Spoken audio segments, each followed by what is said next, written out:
ආයුබෝවන් යාළුවනේ පරිස්සම් වෙන්න. මේ දිනවල ලංකාව පුරා ඩෙංගු රෝගය නැවතත් මාරාන්තික විදියට පැතිර යනවා. 2026 වසරේ පළමු මාස දෙකේ විතරක් රෝගීන් 13,000කට වඩා වාර්තා වෙලා තියෙනවා.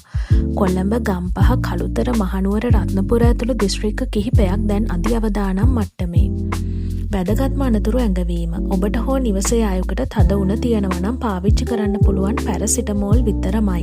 මතක තබා ගන්න. ඇස්ප්‍රීන් හෝ ඉබියුප්‍රොෆන් වැනි වේදනානාශක කිසිසේත්ම ගන්න එපා. ඒන් රුධිර වහනය වැඩි වෙලා ජීවිත පවා අනතුරේ වැටෙන්න පුළුවන්. උණ හැදිලා දෙවනි දවසේ වෙද්දී අනිවාර්යයෙන්ම ෆුල් බ්ලඩ් කවුන්ට් රුධිර පරීක්ෂණයක් කරලා ડોක්ටර් කෙනෙක් හම්බ වෙන්න. ඒ වගේම තැඹිලි වතුර, කැඳ වැනි දියර වර්ග රෝගියාට වැඩිපුර ලබා දෙන්න. අවසාන වශයෙන් ඔබේ ගෙවත්ත පරීක්ෂා කරන්න. වතුර රැඳෙන ටින්, ටයර්, හිස් පොල් කටු අදම ඉවත් කරලා මදුරුවා බෝවන තැන් නැති කරමු. අපි හැමෝම එකතු වෙලා ඩෙංගු පරදවමු. මේ වැදගත් පණිවිඩය ෂෙයා කරලා තව කෙනෙක්ව බේරගන්න.